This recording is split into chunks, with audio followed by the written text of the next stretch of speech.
Oh, this is Renegade Culture? Yes, it is. What else would it be but the number one podcast in the universe, yo? In the motherfucking universe. You know what I'm I saying? said I was going to stop cursing for this particular segment. You did. Why'd you lie just to yourself like that? No one else believed that one. I have no fucking idea. Yeah, I was going to say that one wasn't going over well. Yeah. You know, I was checking out a couple other podcasts before I get into what we talking about, right? Mm-hmm. And they was booty. Anyway. What? Yeah, I can believe that. I'm like, that shit yabbage. I don't even understand it, man. You know what I'm saying? I mean, huh? You ain't naming no names? Should I name names? I would, but I ain't gonna bust no shots just yet. Come on, I got the nervous face on. I got the nervous face on. Yo, I've listened to a couple. I listened to a couple of them too, and I'm just like, they putting me to sleep. It's like they're turning on. They got no style. There's no rhythm to it. I'm talking about the black folks doing their podcast. I was like, you are boring the fuck out of me. Man, and I listened to some motherfuckers that interviewed some of the same people we interviewed, and I'm like, God damn. The guest was like, are we done? You listen to Renegade Culture. Huh? Yeah, can we wake up? Yeah. Anyway, I see my man Ear Doctor got the cool background going right there. The Renegade Culture thing shining. I look good. Yo, is that based on the T-shirt? Yeah. Ear Doctor, have you seen the T-shirt yet? I haven't. Well, I've seen the T-shirt on the internet, but I haven't seen one on my back yet. Because we still waiting. Hey, but did you see the people rocking the T-shirts on the internet?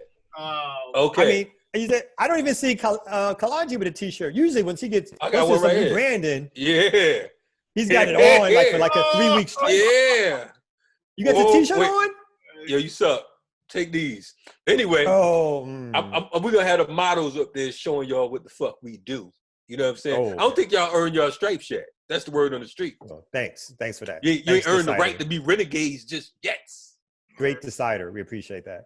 Let's talk about the great show we got on. Speaking of economics, black economics, the lack thereof of black economics. Our guest tonight is Jared Ball. He's back for the third time. And Jared just came out with a new book called Wait. What happened? You said the man's back for the third time? Third time as a guest. The man just made Renegade Culture history, the first guest to be up on this motherfucker 3 times. Repeat. Man. And he be bringing the information. Yeah, he brings the information, so I got to give it to him. But so his book is called Myth and Propaganda of Black Buying Power, where he works to destroy the idea that there is such a thing as black buying power that is going to help us get the freedom, liberation. So we're really going to dig deep into that book tonight. It's controversial because everybody, I don't know, a black leader that hasn't talked about what we can be doing with our black dollars as opposed to spending it in these white stores or white institutions. Jared's book is saying that's all BS. That's all marketing. That's all propaganda. You know what I'm saying? I mean, that's going to be real controversial. But every time Jared come on here, he got some controversy with him. First show we did, he smashed ADOS, American Descendants of Slaves. If y'all haven't heard that episode, go back, you know what I'm saying, and check out what he said. I mean, he stuck his foot so far somebody ass that their breath was smelling like sneaker sole. That's just the word on the street. In the second show he came. Manny Marable got dissed. You know what I'm saying? Manny Marable got random. Man, he walked barefoot on Manny Marable like Kunta Kinte. You know what I'm saying? Damn. Man, left his foot up in his chest. You know what I mean? So this time it's going to be really controversial because there's so many people been selling this bullshit, talking about, you know, if black folks poke their money together, they would have how many fucking trillions of dollars? And that all sounds great, but we know that niggas ain't sticking together unless they're in the club or the graveyard or in the jail cell. And hardly stick together then. Oh, so anyway, damn, in the jail cell. I'm trying to tell you, because they forced to stick up in that motherfucker. True but that, anyway, true. Yeah, so we know Oprah Renegade Culture up in the hood. That's right. Yeah. We're going to come back with my man Jared. We're going to come back with a great discussion.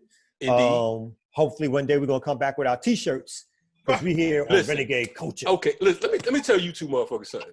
Next week, to the y'all man. Let's rocking the T-shirts. Can we do him? You are listening to Renegade Culture Podcast with Kalonji, Kamal, and the Ear Doctor. I hate y'all.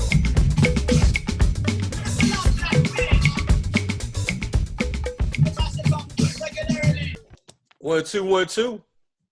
Renegade Culture, we back up on the air. And our special guest is with us, the one, the only, doctor, the good doctor.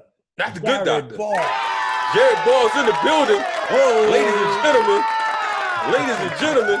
Hold up. Is that Dr. Jared Ball with the COVID-19 beard rocking? He rocking it. This cat got the full joint cord. That shit legal now, ain't it? That's it. That's what it is. That's Damn. what it is. Jared came back looking like everything.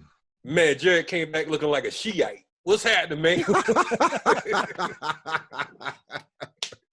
No disrespect to the Sunnis, though. Let's not start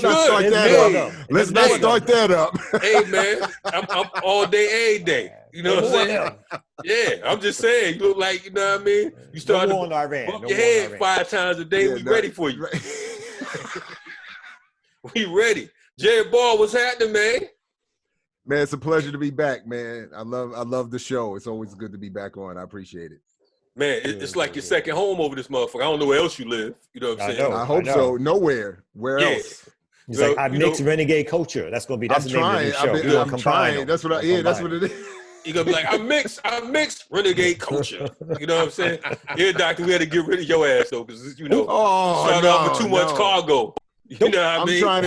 I'm trying to join the crew, not replace the crew. Hey man, listen, man. You know, my man ain't Ice Cube, so he more like MC Ren, so we can do without him or Yella. Right? Oh man. Spray in my bed. Wait a minute. I've been on If I can stay, I'll die. What you say, brother? I've been here for 5 minutes and you taking shots at Sunnis and Ren. I mean, nah. That's all family, man. It's all family. We in the building. That's how we do. Anyway, you know what I'm saying? Good to see you, man. The book is out. The book is hard. You know what I mean? The Myth and Propaganda of Black Buying Power is the name of the book once again.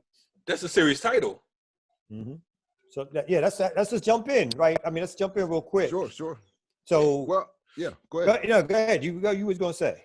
No, I was just going to say that you know, I like to always point out that the reason, you know, it's titled that way is that even though it you know, nominally or ostensibly there's some discussion of economics, I think the real issue is about propaganda, and I think that's almost the bigger concern, because once you look at the issue of the money, it's really kind of easy. I mean, everything else is just the confusion developed around it, you know. But yeah, so. Yeah, but I would say that, I mean, you going after one of the fundamental kind of like pillars of like a Black thought, and like you said in the book, all the way from like the left, the nationalists, socialists, capitalists, whoever we are. I did it. I was on an interview earlier today. After I read the book, I still pushed it out there a little bit more. I was like, oh, damn, that's right. I think that's supposed to be a myth now. But you talk about the Black buying power, how everybody says that we as a people have $1 trillion worth of buying power. And if we only harness that money, right, we could be doing this, that, and the other, as opposed to depending on the white man, whether or not it's his capitalist system, his consumerism, his corporations. We could be doing so much more. And so in essence, why don't you start by telling us why that's a myth? Well, the easy part is simply that we don't even earn collectively $1 trillion a year, much less can we spend it. So that part is easily dismissed. I think that we're somewhere around 800 billion just in earnings. So that the idea then that there's somehow power behind a community spending every penny it somehow earns and then some on products that they have no control over, with returns that never come back to the community, it just doesn't make any sense. So the only reason but the confusion is around just that point. What does power mean in the phrase buying power? And in the phrase buying power, power does not mean what many of us, naturally would think it would mean. Buying power in the phrase buying power refers only to the ability of any group. And every group is assessed. I mean, even groups we don't think of as groups are assessed. I mean, they break down like tight jean wearing millennial males born, on Thursdays at 7 p.m. You mean like Kalanji. They break it down. Okay. Yeah. that means? Hey, What does that mean? They need to know what Kalanji's people are doing. Wow. Hey, Jared, you ought to know better by now. I didn't know why you get with this cat over here, who's the king of the tight jeans. You know what I'm saying? I mean the uniform. You know, it took me so long to get down community movement building because the uniform, the tight jeans. I was like, what the hell? Like, man, look, man, I can't get with these. You know, I'm a black man. Stop it. We don't know to throw them off too much. You got your one Victoria. Stop it. Stop it. So no, but I'm serious. Like every group is assessed for buying power because the people that are doing the assessing are marketers and advertisers and the psychological warfare specialists. They want to know how to target their messaging to attract spending to every segment of the community. And this has been going on for a very long time. The problem that I think that we have, and this is really, honestly, I didn't really, I've been trying to track this for about 10 years, and I hadn't really looked at it and thought of it quite this way until I started really sitting down to write the book, that the real, I think the unfortunate biggest problem that we have in terms of this particular issue is that it's the commercial black press that helps create the myth so that they can attract white corporate ad revenue by projecting a mythological image of black people as being able to buy all the products that white corporations have to sell. So it's this sort of unholy relationship that has led to the echo chamber that results in all of us, from you to me to Garvey and Du Bois. I mean, I thought it was funny that this is one thing they at one point agreed on because the myth is just everywhere. And after the Second World War, which we can come back and talk about, that's when it really, went hyperbolic and has been, I think, punishing us severely ever since. Do you feel that part of this whole myth, we find that oftentimes in the quote unquote conscious community or amongst black people, we come up with these vast, large ideas and feel-good speeches and hype promotions and all that type shit to really just get our people in that frame of mind. Do you think that that's one of those particular cases? Because, we kind of go there for like, I was reading how you kind of talked about just the, like the encapsulated organizations, how they attempt to use it as a tool to build their own shit.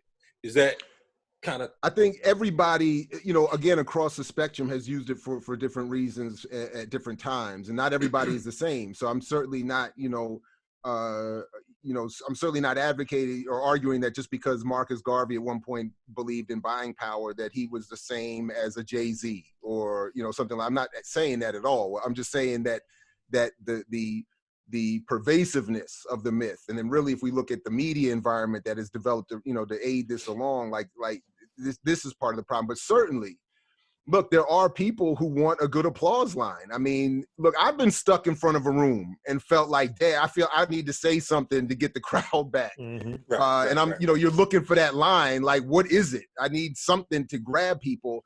And then because this myth is just kind of hanging there, dropped in front of us so often, people can just grab it real quick and say, look, if we just harness, and then, and then sometimes people use it, I think, abusively to suggest that we're ignorant and stupid and financially illiterate and not capable of figuring this thing out. But certainly that's part of it, man. I mean, people are sometimes just looking for that applause line. They're looking for the amen line in church. I mean, they want it. Mm-hmm. And I get it. I just want to help, I want us to find something more substantive to rally the troops, Right. Playing cracker's advocate, right? You have all these folks, you got the Boyce Watkins, you know what I'm saying? Mm-hmm. You got the Claude Andersons, and you got a few other folks whose names aren't really worthy of mentioning on Renegade culture because we hot like that, and we can't be making motherfuckers hot who is lukewarm. But anyway, a lot of these folks are making careers off of this. What do you say to that? I mean, do you think it's a question of them honestly not knowing, or them just going ahead saying, okay, boom, we're going to, somebody got to lead the sheep. You know what I'm saying? So we're going to move from this this white oppressor to, this neo-colonialist, neo-capitalist cat over here. I mean, what do you feel about that? So look, on the one hand, I've honestly tried to avoid certain direct challenges when I've been trying to talk about this argument in this book, to be honest, because in the years that I've been doing this, a lot of the confusion is born around the arguments around personalities, and even, you know, sometimes I try to, you know, even avoid getting into my own personal politics for the sake of this discussion, only because people then start to, well, you know, what Jared, there goes Jared into those isms and ists that we don't like, and that's why he's saying this. Right. In terms of the two people you mentioned, I don't put necessarily Claude Anderson and Boyce Watkins in the same category, although though they both, I think, mistakenly promote the myth for their various reasons. But I will say, you know, Boyce Watkins is somebody I've been watching promote this. I mean, he was the first person I wrote about back in Black Agenda Report 10 years ago, when I started talking about this publicly, because he was at that time, you know, and still is prominently placed to, I think, misreport this information. And over the years, I have to say, he said a lot of things on his YouTube that I think are wildly inaccurate, that make me, you know, honestly, you know, I struggle to understand how he could be both the so-called economics expert he promotes himself to be and reach these conclusions without being, you know, make it a political choice. Mm-hmm. I even at one point was trying to look up his dissertation, and when I found his dissertation, I saw that it was, I didn't read the whole thing, but a lot of it was focused on, if I remember at the time, taxation issues and something like that. But what I remember vividly was that it didn't lead me to think that at least his academic work suggested he could, you know, he understood or was making the right choices here or breaking this down properly. Now, again, the same could be said. Somebody could look up my dissertation from however many years ago and see that it has nothing to do with economics, you know, directly at least, and make the same argument. But this is why I wrote the book, so people can check my sources, see mm-hmm. the argument beyond these conversations, and you know. But anyway, so I don't know exactly why Boyce or Claude or whoever are making these choices or reaching these conclusions. I'm just trying to argue that in this instance, I'm not even going to talk about whatever else they're concluding.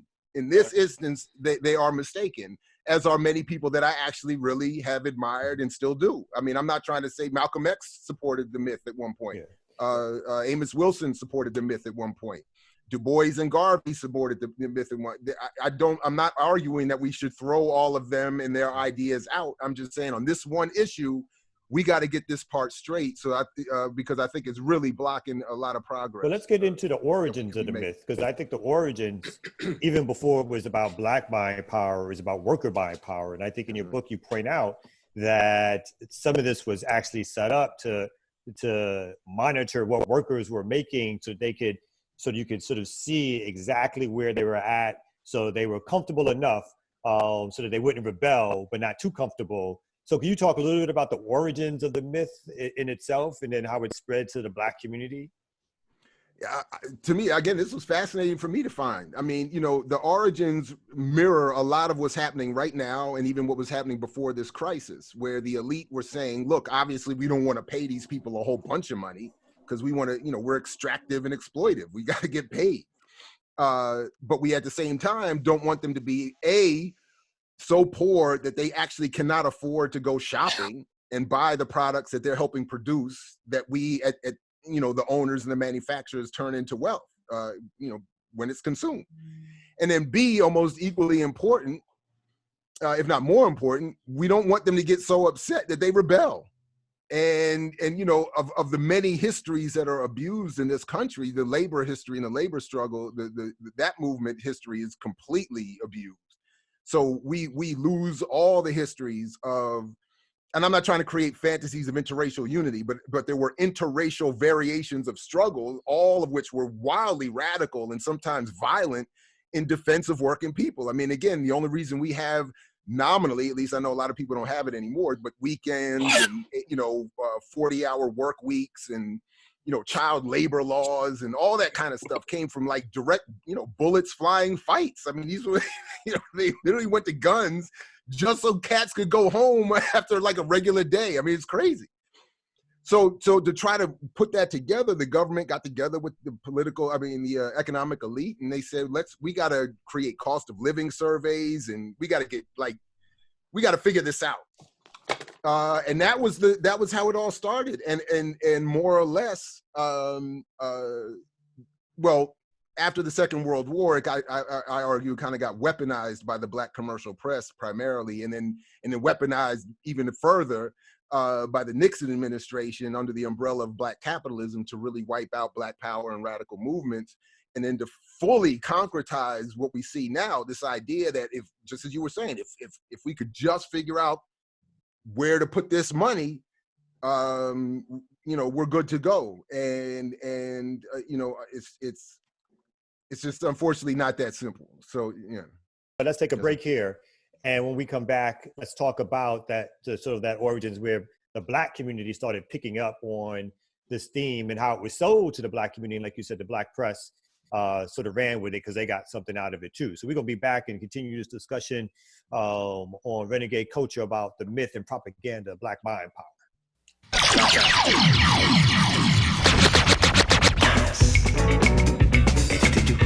You are listening to Renegade Culture Podcast with Kalonji, Kamal, and the Ear Doctor. We back with my main man, Jared Ball, Dr. Jared Ball. Dr. Ball. Yes, Dr. Ball, who is a communications professor over at Morgan State. Is that right?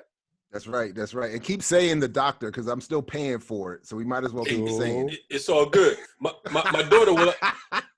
My daughter will actually be attending Morgan State whenever you guys open back. Whenever Trump opens the country back up, and we decide to keep going. You know what I'm saying? But yes. Well, if he had his way, he'd have her there tomorrow. That's true. I almost said some shit to get us all indicted, so I just caught myself real quick. We feel like we're one syllable away from that anyway. Man, that's just horrible, Jed, man. I mean, things used to be smooth until we got together with Kamal. Everything got fucked up. You know what I'm saying? I mean, I was known as an upstanding citizen before I met this motherfucker. Anyway. So let's get back to the book. Okay. Because so I'm going to lead in with the question. You talked a little bit about it, but then it became this point where Black buying power really started to resonate. So I think it was like post World War II, and then really started picking up afterwards with you mentioned a time period of like 20 years. Where you had the interceding civil rights movement and the Black Power movement, and in this challenge around Black radicalism to just integrating into America, and then the myth makers trying to find what is that idea that makes people think they're free, and how can we sell it to them? So can you talk about that sort of history there around the myth of the Black buying power in particular? I mentioned it the other night when we were doing the conversation around Malcolm X, and it's, I quote him on this line. I've been quoting him on this line for so many years, but it's only more recently that I've really come to appreciate just how prescient and in advance he was then, when Malcolm said that the United States had perfected the science of image making. What he was talking about, I mean, I'm still trying to catch up to it, and I've been studying it for a long time. But what we really have to come to grips with, I think even more and more, is that after the Second World War, the United States, when it found itself alone as this single superpower, it was like everybody in power said, okay, we don't want to have these direct conflicts anymore. We have to direct even more of our energy to manipulating people without bullets. And so much money and effort. I mean, the whole field of communication studies as an academic discipline emerges with the direct purpose of trying to figure out how we need to study how to manipulate. We need to make people want to go to war. We need to make people not want to go to war. We need to make white people coming from Europe think that they're white and what it means to be white here. We need to make other immigrants be reduced to something that we're calling Black and what that means here. It's crazy. Never mind all the struggles against communism and the fears of third world, so-called third world rebellion. I mean, they were in a complete panic and then went to work. I mean, they brought Nazis over, to help figure this out. So as a subset of that, a psychological war, in this case through advertising and marketing, was directed at Black America. And unfortunately, there were segments of Black communities that said, we're kind of good with that and we'll take advantage of that. So emerging out of that comes, at least in part, was this Black commercial media journalism class. And I simplify it for the sake of brevity around John H. Johnson. And people should go to YouTube. I mean, just look up his video. You can watch it whenever you want. Selling the Negro from 1954. And I talk a little bit about the history behind it, but the video is very clear. And it's really what I'm arguing, the turning point where you hear buying power discussed, how it's the myth is connected to Black income, and people but the point is not that Black people can use this money to buy businesses and help themselves and redistribute wealth within the community, blah, blah, blah, but it was to help white corporations see Black America as a target. And it was to help the Black commercial media class wanting to capture that ad revenue to project this Black community as, hey, we're not a threat. We don't want to hurt you. We just want to have the middle class family. And I got to say, I talk about Johnson a little bit, but I got to big up my comrade, my brother, John Fenderson, his work on Hoyt Fuller. I don't know if you people could see it, but Building the Black Arts Movement by Jonathan Fenderson, where he talks about Hoyt Fuller, who is the Black radical counterpart to John H. Johnson.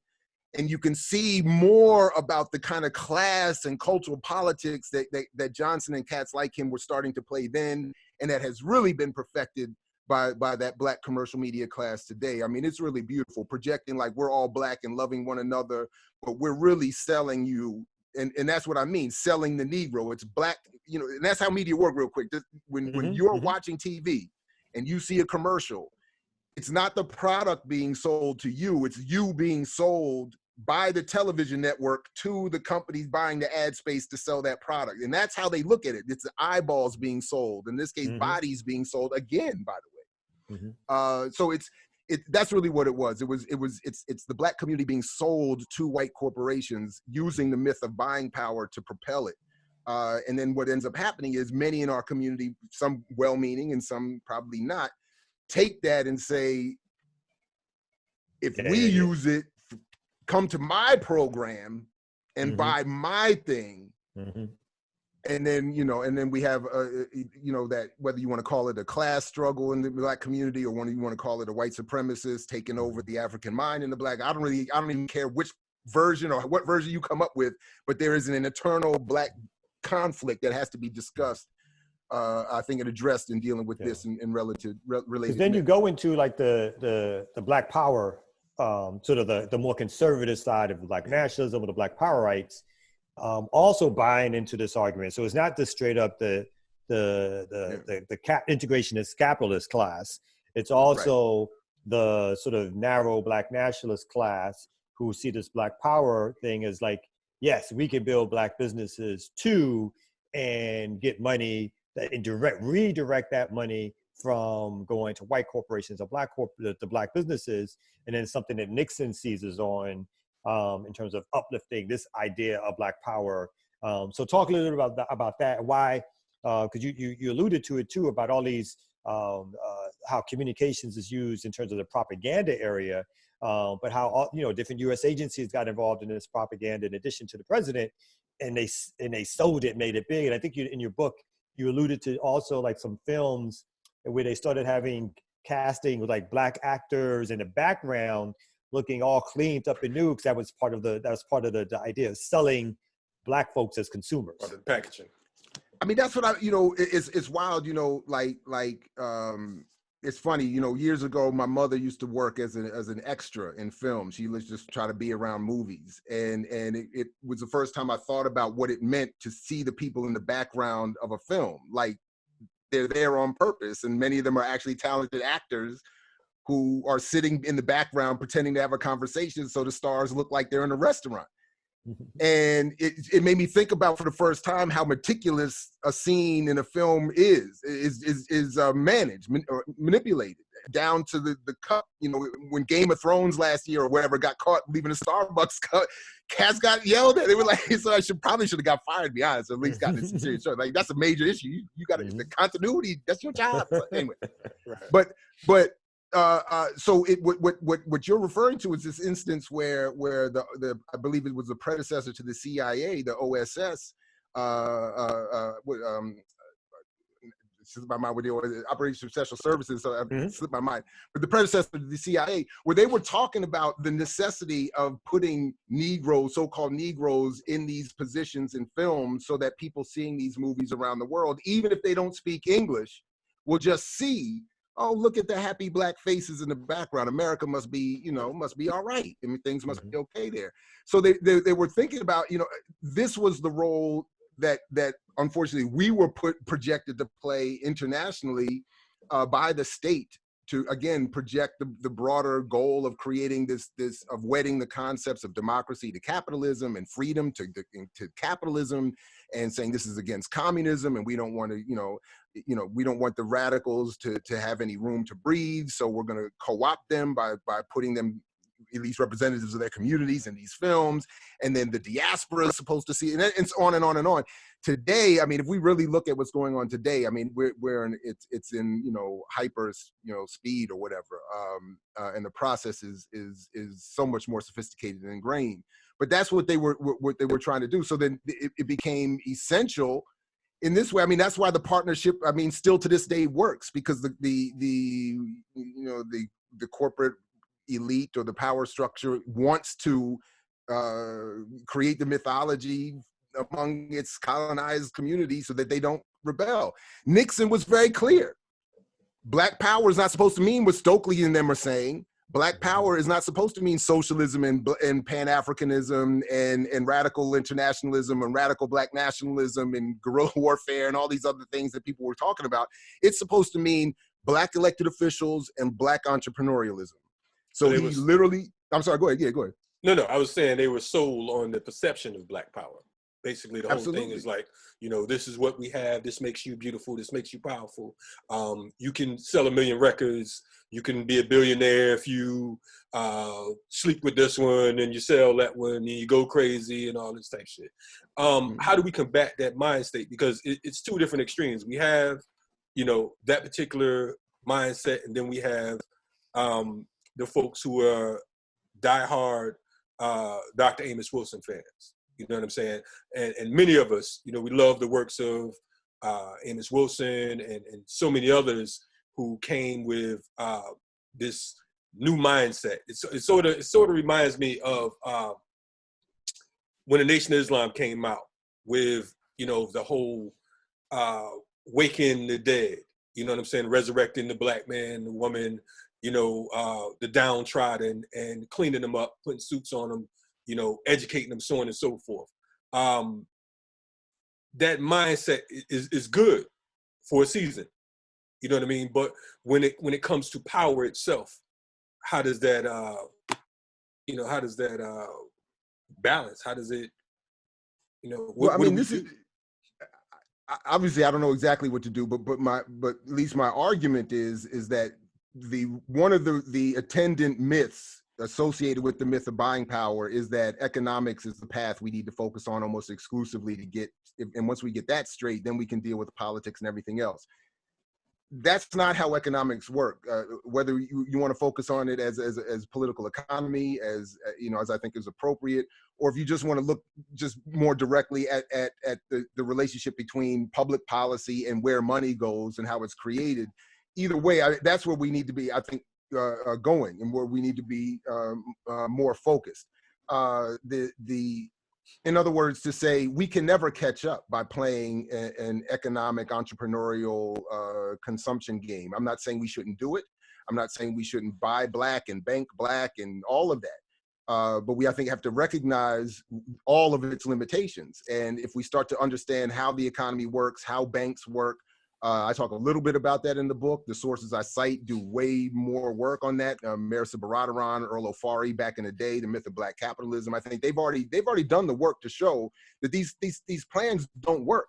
And it's not because we're stupid and don't know how to survive. It's because we don't really have the political power that determines everything from banking regulation, how money is made, where it goes once it's created, how things are taxed, what tariffs are put on what goods. I mean, all of this, where you can even, there's a great scene. I don't know if you all saw this, but in that movie about, with Michael Keaton about the founder of McDonald's and the battle of the dude that stole it from the actual, there's that scene where he goes to the bank, the dude that takes it over from the original, and the dude, the banker tells him, he tells him, you're trying to deal with this as a restaurant or a money problem, which you should be looking at as a real estate problem. And he told him, if you buy the land at the McDonald's, then you lease that to the McDonald's, and then you have more power than you take. In other words, he was showing him politically, get the land, and it wasn't just a money thing. You got to get the zoning rights. You got to get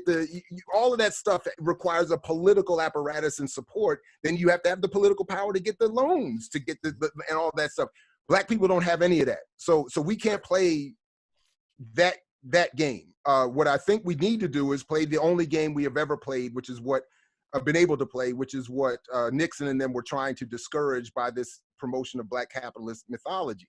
And that is where our only power is. It's in social, political movement and organization.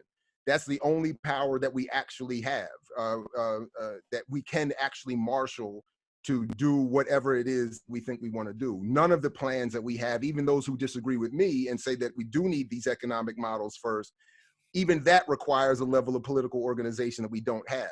Whether it's a boycott or a banking black, a buying black campaign, all of that requires levels of organization we don't have. So I'm fine with people going in that direction if it's going to help people get organized and to doing some things. I then think that organization would have to go elsewhere to address the political system and then I'll end here, like Stokely Carmichael used to say. Kwame Ture used to say that he said, we don't own any property, so we should run for all the local offices, take over all the local electoral political offices, and then raise the property taxes on the community and live off the white owners of the land. And he was making a joke, obviously, but he was really talking about how the system works. And that would be, I think, a more accurate trajectory to move in, even in 2020, than going back to these fantasies of pooling an amount of money that we actually don't even have. And that's amazing. I was going to say it's amazing because of the fact that you hear folks talk about manufacturing, production, distribution, and all that type of stuff when we have absolutely no control on a local level, but we're talking about controlling some shit on the international level. You know what I'm saying? That's like the whole going back to Africa thing. But hold on, y'all. Before we get into that, let's take our last break and come back in the final segment, and then get deeper into that and deeper into some of the ways in which the myths impact our larger community and our organizing. So we're going to be right back on Renegade Culture. You are listening to Renegade Culture Podcast with Kalanji, Kamal, and the Air Doctor. Renegade Culture, we back. We live and direct. That's right. Okay. Who's that said that's right, man? That was kind of. I agree with you, brother. That you. Okay. Came back to the Boris Karloff voice. I was fucked up. You know what I'm saying? Like, what the fuck is going on around here? You know what I mean? Like smoking some weed because you always fucked up. So let's not even start that. Nah, I don't smoke anymore, brother. I'm fasting. Hey, before we start, can we do a bowl question real quick? Man, fuck your bowl. But anyway, the myth of an orange candy dish, call that shit a bowl. See, that's the white man wants you to think it's a bowl question, brother. Right, go ahead and do your thing. Plays out. All right. Does it make sense to buy land when it can be taken from you at any time in America? Does it make sense to buy land? Dr. Jared Ball, would you like to start with that? Because, Well, my criticism of the buy land question wouldn't be about it being taken away. It would be about what land is there to buy, number one. I mean, we already have a situation where 4 white men have more land than all of Black America combined. All of the more arable and producing land is bought up, and it's not going to be offered up for sale to anybody to be turned into something, that could be, revolution, turn to a revolution for Black people collectively. But if it is possible, if someone could afford land or whatever, I think that's something probably a good thing to get. It can be taken away, but not as easily as so many of the other things we might buy. I don't know. Well, Jared, this is why people hate you, though. This is why they hate you right now, because you take away all of the ideas, the myths, all the fun about all how the we're going to get cornflakes, free. all the cornbread, all the chitlins. Yeah, like we ain't buying shit. What happens? Like, so I'm interested. I mean, that was a great question. Surprisingly, I was fucked up. I was confused. I expected the normal bullshit to come out of his mouth. Yeah, I was shockingly surprised. This motherfucker been paying attention. I know, it's like his mama must have wrote that question for him or something, because I know he didn't write that. On the show, so, you said you knew somebody smart was going to be on the show? Yeah. Not somebody. Obviously not Brown. you. Not Morris Brown. Yeah, No Morris Brown. Yeah. Anyway. You talk, I mean, when you talk about buying land, we go back to things like Black Wall Street and all that kind of stuff.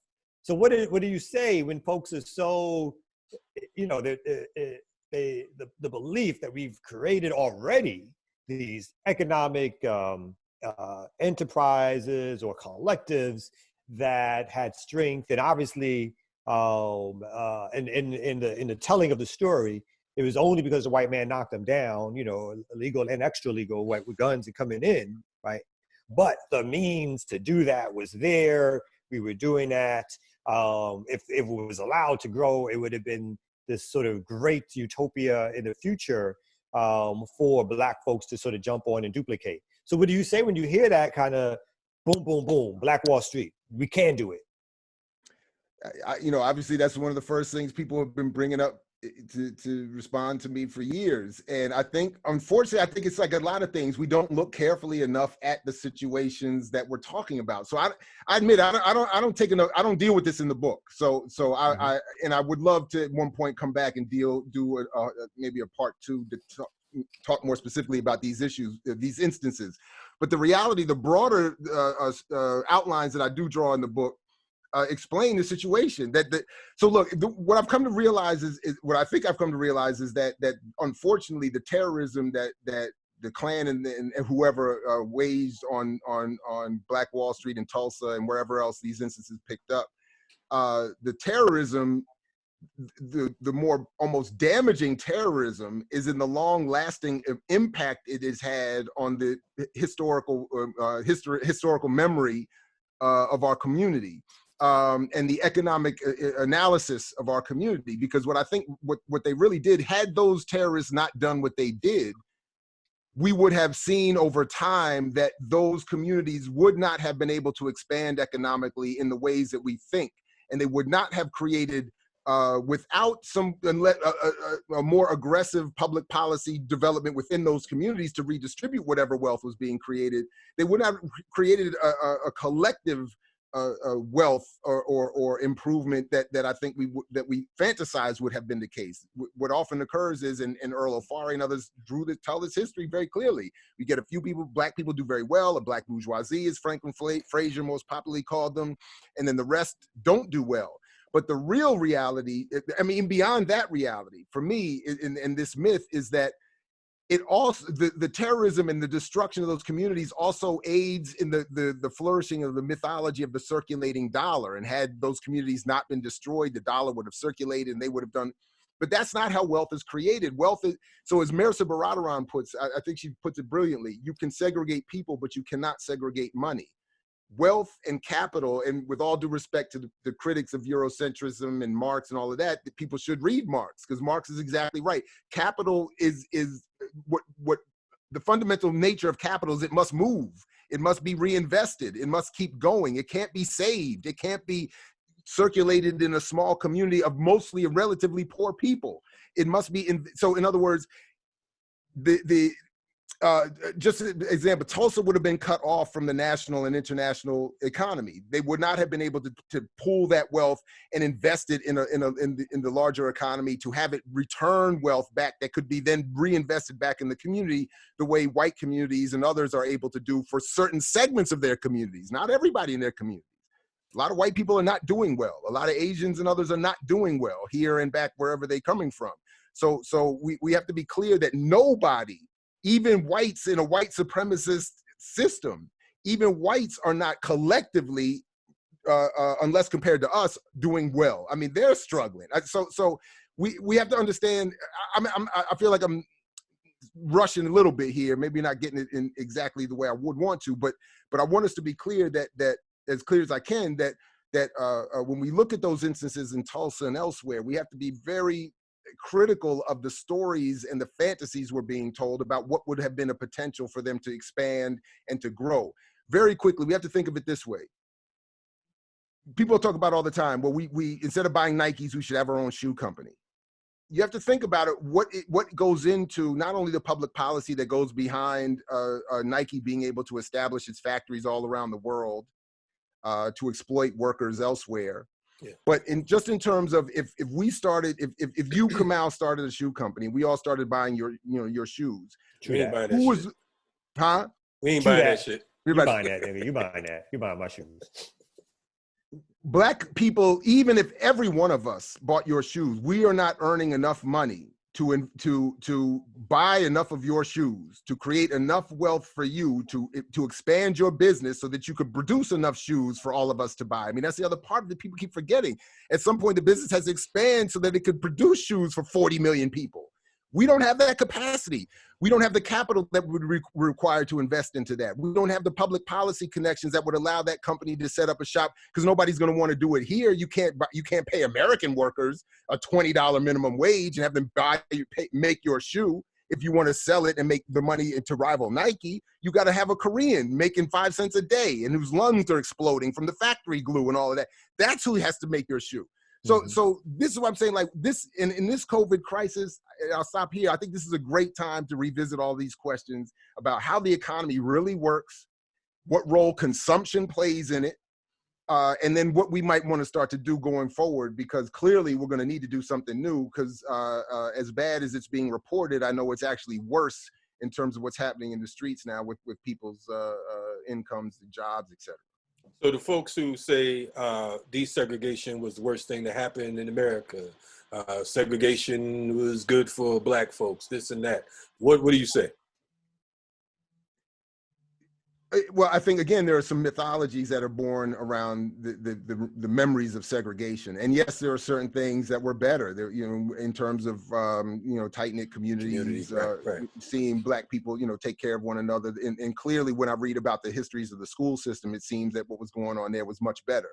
But economically, it's a fantasy, again, to think that segregation, again, you cannot segregate money. So you can have people segregated, but if that community is to enjoy the productive benefits of their own work and the work that's being done in the country that they are a part of, even if segregated, and even if an abused part of that country, there's going to have to be some kind of expansion for that money to be invested and doubled and tripled and quadrupled elsewhere, and then to come back through reinvestments. And this is, again, how white supremacy kicks in. So like if a black home is devalued just because it's owned by a black family, just out the gate, then you can see already that you're not going to be able, that banks are not going to want to make loans to black people to buy houses that are going to be devalued the moment they turn the key and walk in, just by the fact of their blackness, and then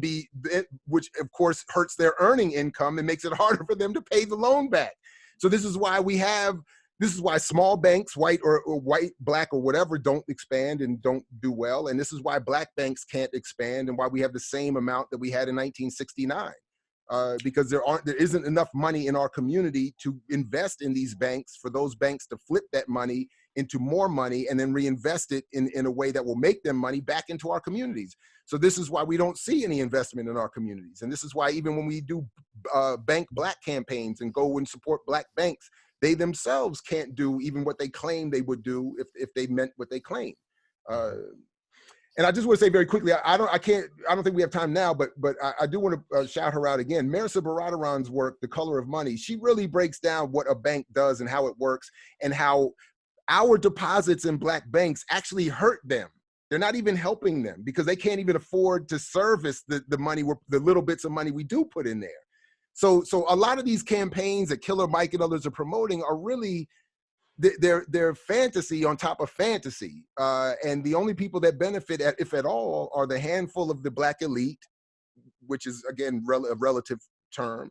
And then the superstructure that benefits by having us be confused by this mythology and not doing the things I think we should be doing to become more of a threatening, force.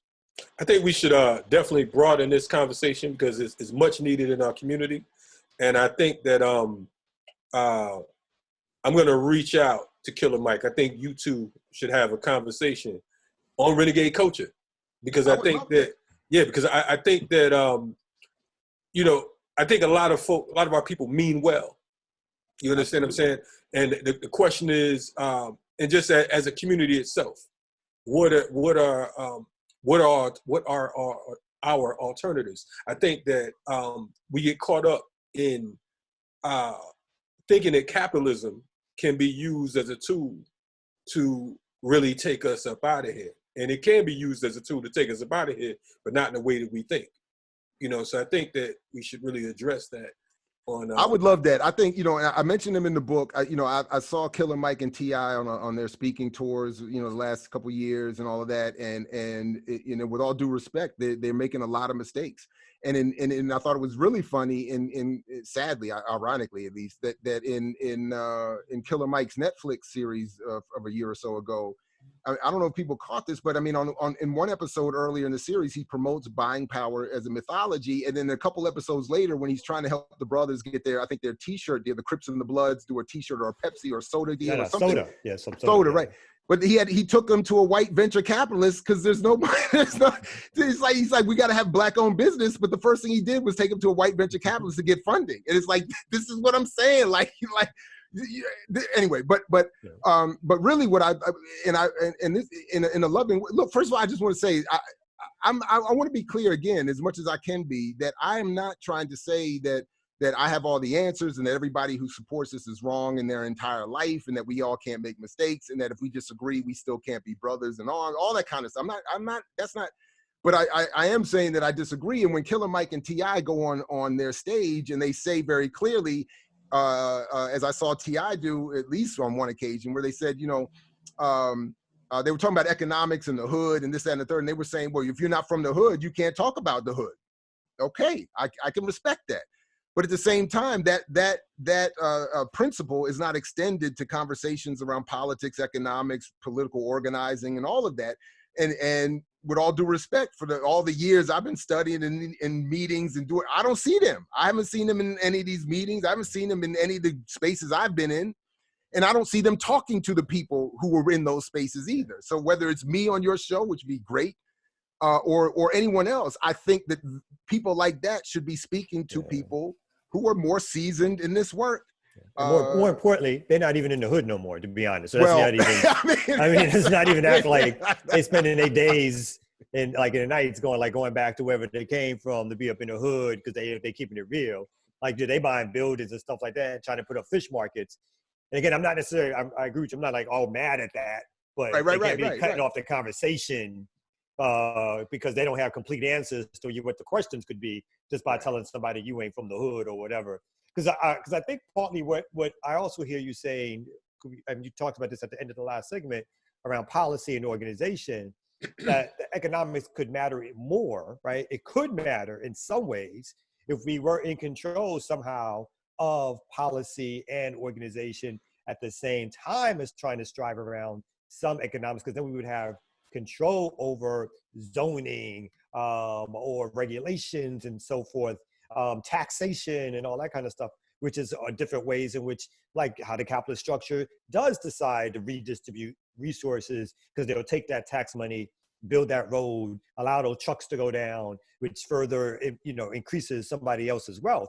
And so it's all about that sort of combined effort of like what it takes to create wealth, right? Maybe for a certain amount of people under a capitalist system, but still to create wealth.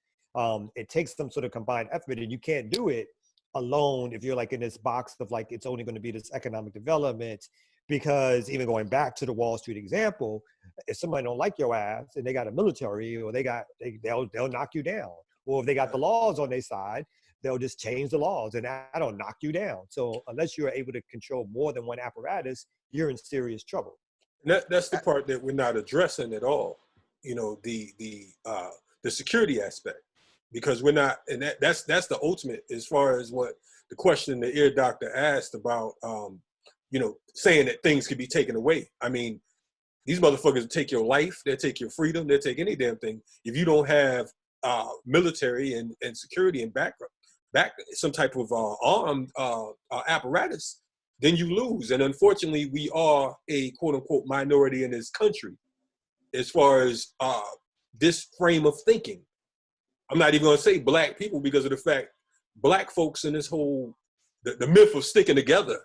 You know what I'm saying? That's your next book, Jared. That's your next book. Yeah, right. I mean, myth of sticking together. Yeah, I mean, it's straight bullshit because we talk. I mean, along with the wealth thing, we talk about this shit like black folks are somehow gonna say that you know, Aubrey was murdered down in where the fuck was he at?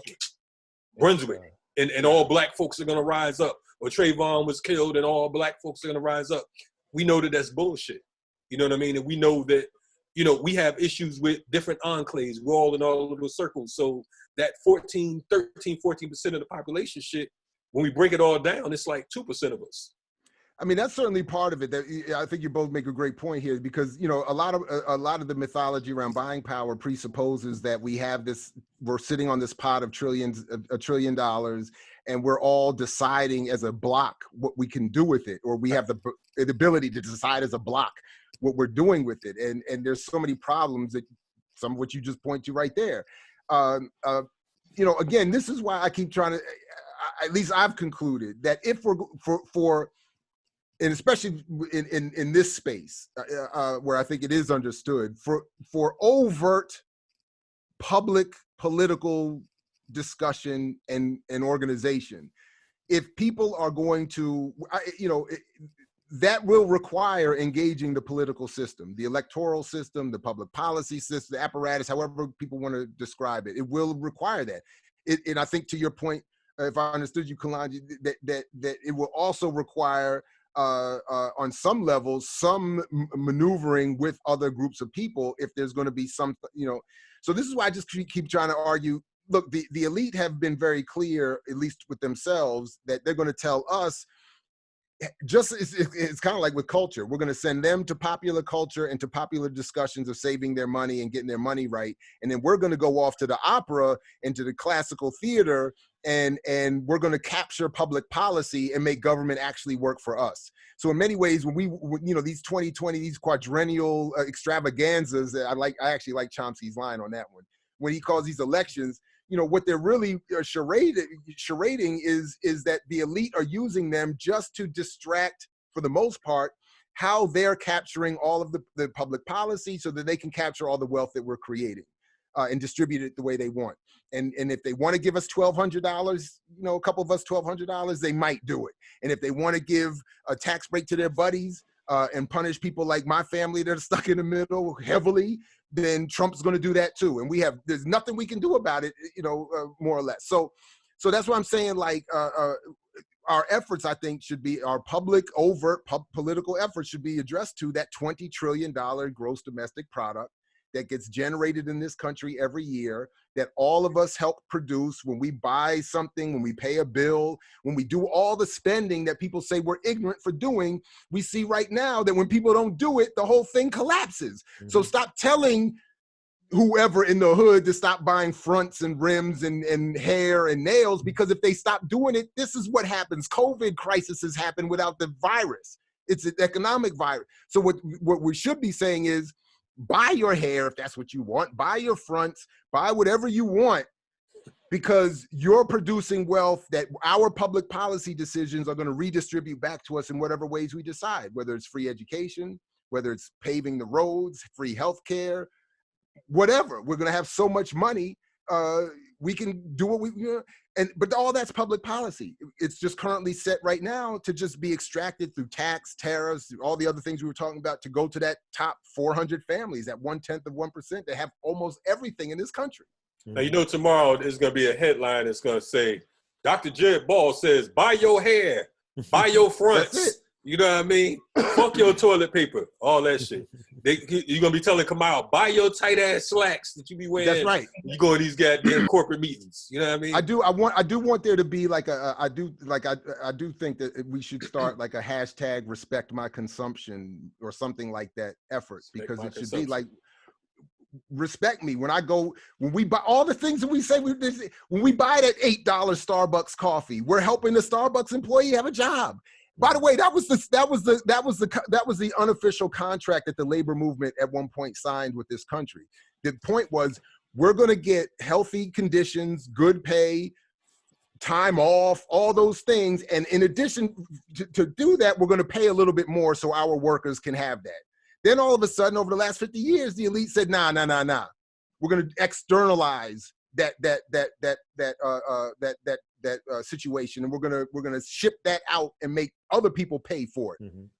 So we're gonna depress the wages of the workers and make people make up the difference with credit card debt and student loan debt and all the other things. And lastly on that, by the way, people should notice, if they haven't already, notice how often whenever they can go back to the store, on your way out from the store, check and think back how often we've been asked on the way out, would you like to sign up for some store credit? Because it's debt that they make more off of than the products that they're pushing out the door. Because all of this is fantasy. So if we're not buying, if the money isn't moving, circulating, then it's nothing. So what I'm getting from this is we'll never have a Wakanda. Of course, Wakanda's only ever existed by Disney in a Disney movie. That's anyway. I mean, well, this motherfucker look like Mickey Mouse, so he might can get it. Yo, we Renegade Culture. We're gonna come back in a second. We out. We'll be right back at you. We're knocking Wakanda. Nigga talking about Wakanda. We got Rwanda out this motherfucker. That's what's going down. Get shot the fuck up. That's how they live. Wow. That's the reality of it. You cross your arms like an X, and you get a bullet in your chest. That's what the fuck they got. Well, my man pointed out that's Heiru's in that Heiru's funeral pose. Yeah. Hey man, it's like you doing a pose of a dead man. You know, it's like how the song go. You can't win, child. we fucked up in America, and I think the thing is, man, you know, motherfuckers got to be clear about capitalism, because we are clueless as to what the fuck this drug is. This virus called capitalism. It's some serious shit, and it's like niggas still walk around thinking they could be black capitalists. You understand what I'm saying? But they don't have you don't even have the means to be a fucking capitalist. Fuck, how many millions and billions of dollars you got?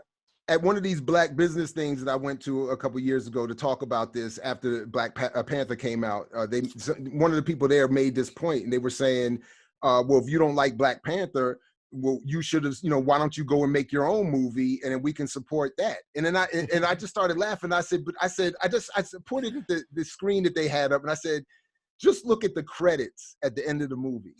Look, do you notice how the credits roll for like 15 minutes of little names on that screen? That's how much goes into putting this together. I can't compete with Disney. Come on now. I can't go out here and make a Marvel rival movie, but even if you made some shit if you made a movie and it motherfuckers ain't gonna go see it any goddamn way. So that's his point.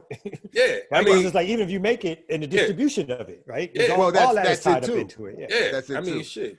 But the other point I was trying to make was that Disney made its money by selling the film all over the world. They weren't selling it just to black people. So black people going to see the movie was not their goal. The goal was to create a mirage that the world would fall in love with.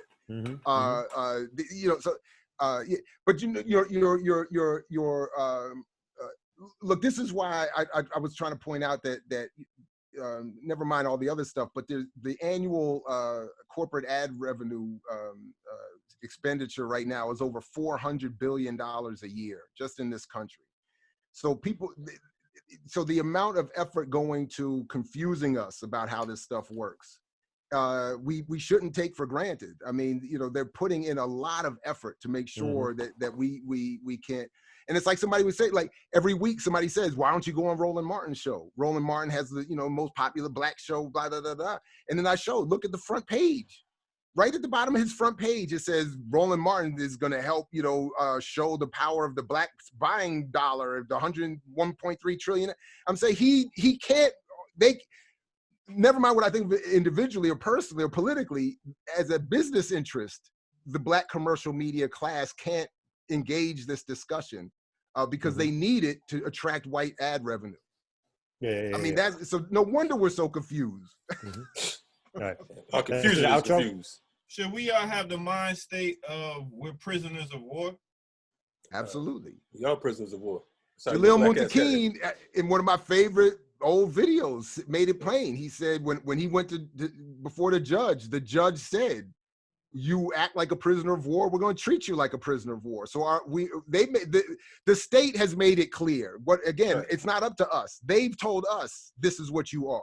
Mm-hmm. Yeah. And like Jalil said, we have to be our own liberators. And that's the reality of this shit. And I think the thing is, when we speak about armed resistance, it's unfortunate because of the fact that we don't want to talk about that shit. Like, oh, well, there we go with this. Look, motherfucker, we can come with all the different ideas and ideologies and suggestions.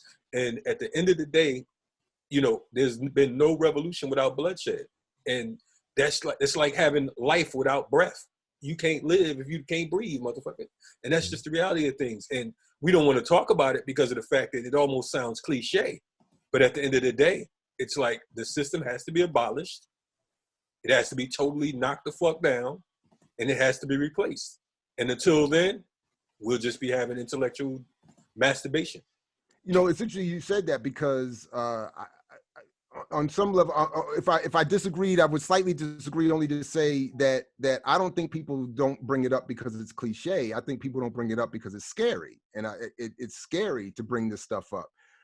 It's scary to consider what would really have to be done if we really wanted the world we always claim that we want when we do whatever we're doing. When I say cliche, when I say cliche, cool. It's more of the passive word. You understand what I'm saying? It's like, indeed it's scary, but they can sum it up and call it cliche for the sake of, look, I don't really have to get, no, they bugging, them niggas bugging, they ain't gonna do nothing. That means you don't have to do shit because you say nobody else is gonna do anything. Hey, look, I point out in the book, and I thought this was maybe not a coincidence. The only so-called luminary that I've been able to find that was exactly right on the point of buying power was George Jackson. Mm-hmm. And at the end of his statement, he said, there's going to have to be a fight. They say you have this purchasing power, but then they just inflate, then they, hit you with the inflation, and the value of that money in your pocket goes down or stays the same. And buying power is a myth. But he said there's going to have to be a fight. But look, but I think this is also why the myth has also thrived, because it's so much easier to make the argument that we just need to be better with our money than to make other more complicated arguments about public policy or certainly armed struggle. So I get it. Right. Huh? Blame the victim. Well, it's just, yeah. And because it's scary. I'll speak for myself. I find it terrifying to think that what my conclusions or my analysis might be is right. I'm terrified by that. And so I think I can rationalize how it would be so much easier if I could just believe that we don't have to have a conflict, or we don't have to have a difficult political struggle of any kind. We can just figure this out by spending our money better. I would much rather believe that. It's not supported by the data. It's not supported by the research. And whatever I might think needs to happen or doesn't need to happen, I don't want our discussions to continue to be based on myth. So it doesn't matter if people agree with what I think should happen or what you think should happen. I just don't want the conversation to start with or to include if at least this myth. There are many others that have to be dealt with. I would like to at least get this one out the way, because to me is of all the mythologies, it's more or less relatively easier to get at. There are other ones I think are far more complicated. But yeah. Santa Claus Israel. Hey, you listen to Renegade. Yeah. Much more difficult controversies to deal with. Especially coming from an elf. You listen to Renegade Culture, where you can catch a painful reality opposed to a comfortable myth. We live and direct with man, Dr. Jared Ball. we'd like to thank Dr. Jared Ball for coming on deck. That's right. Jared, why don't you tell us where to get the book from? Yes. Everything about everything related to this is at imixwhatilike.org. And I just want to remind people, that's a shout out to Steve Biko and I Write What I Like, by the way. I just got, again, people keep thinking that it's like some selfish I thing. It's just, you know, I Write What I Like. We were doing a digital multimedia mixtape thing. I Mix What I Like. So imixwhatilike.org. And I do want to invite folks, if this, I don't know when this is going to come out exactly, but we don't even know. We don't know either, man. If it comes out before Monday, come to the virtual book launch Monday, May 25th. If it comes out after Monday, go and check out what happened at the book launch Monday, May 25th, and which is all at imixwhatilike.org also. Yes, sir. Everybody's going to be there. We will definitely. You said it's a virtual launch May 25th. Virtual launch. Let us know. We'll broadcast some Renegade culture as well. We definitely appreciate you. And I like how you fixed the I Mix What I Like. Say, no, it ain't about me. You know what I'm saying? Steve Biko, he just figured that shit out a few minutes ago. I understand. It's sad that people are ignorant. They don't even know that's Steve Biko. You know what I'm saying? I'm going to put that out there, too. Shit, yeah. Well, you know, Kamal's look like more like Steve Austin, but that's another story. You're still trying to get back for your tight jeans remark. That's all, B. Yo, it's Renegade Culture. We be back. We out. Yes, sir. We be back. We out. Hold on, man. We got to do a closing. We closing. We be back next week. We out. We'll be back next episode, you motherfucking. Oh, fuck y'all, man. Goodbye. Renegade Culture. Thanks, Jared. We'll see you next time. Man, fellas, thank you very much. I love it, man. This is great. This is yes, and we'll be back with the myth of Kamal's tight ass jeans. What's up? This is Kalonji Jamachenga. Yo, with Kamal Franklin. And we represent Renegade Culture.